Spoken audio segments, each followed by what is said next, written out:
বেতন বৃদ্ধি সহ একাধিক দাবিতে অবস্থান বিক্ষোভ। অভিযোগ দীর্ঘ 2 বছর ধরে শ্রমিকদের সিওডি হয়নি।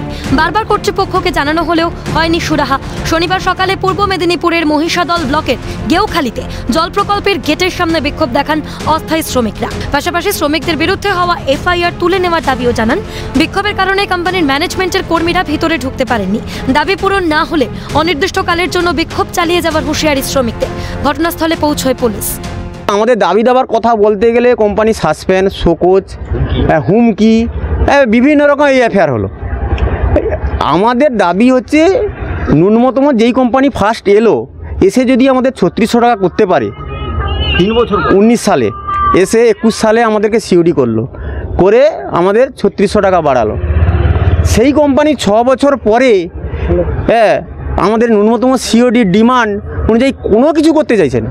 আমরা কারণ দেখছি যে কোম্পানির যে সদিচ্ছাটা কোনো সময় প্রকাশ করছে না, যে আমরা কর্মচারীদেরকে নিয়ে একটা আলোচনা করে আমরা তাদের এইটা মিটিয়ে দিই। আমাদের ডিমান্ড ছিল যে এরিয়াস দিতে হবে, যেটাই বাড়বে সেটা এরিয়াস দিতে হবে, আর ওই ডিএলসি সাহেবের সামনেই আমরা টেবিলে আমাদের সিওডিটা সম্পূর্ণ করতে চাই। বিক্ষোভের কারণে ভিতরে ঢুকতে পারলেন না মেকানিক্যালের ডিজিএম সহ আরও অনেকেই। বিষয়টি কর্তৃপক্ষকে জানিয়েছেন বলেও জানান তিনি। এখন আপনাকে গেটের ভেতরে যাওয়ার অনুমতি দিল না? ওই আমাদের প্ল্যান চলার জন্য 3 জনকে দিয়েছে, কিন্তু আমার একটা মিটিং ছিল 10:30টায়, অনলাইনে করতে হতো, ওইটা রিকোয়েস্ট করলাম, না বলছে। এ বিষয়ে তৃণমূলকে তোপ বিজেপির রাজ্য কমিটির সদস্যের বিধায়কের বিরুদ্ধেও অভিযোগের আঙুল।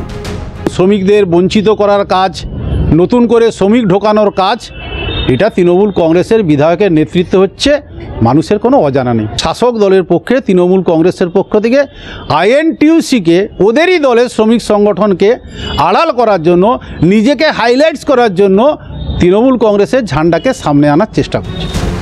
শ্রমিকদের সঙ্গে বসে সমস্যা মেটানোর আশ্বাস মহিষাদলের বিধায়কের, পাল্টা বিজেপিকে কটাক্ষ বিধায়কের। বিজেপি এখানে কি কাজে লাগে বলুন? কোনো মানুষের বিপদে আপদে আছে?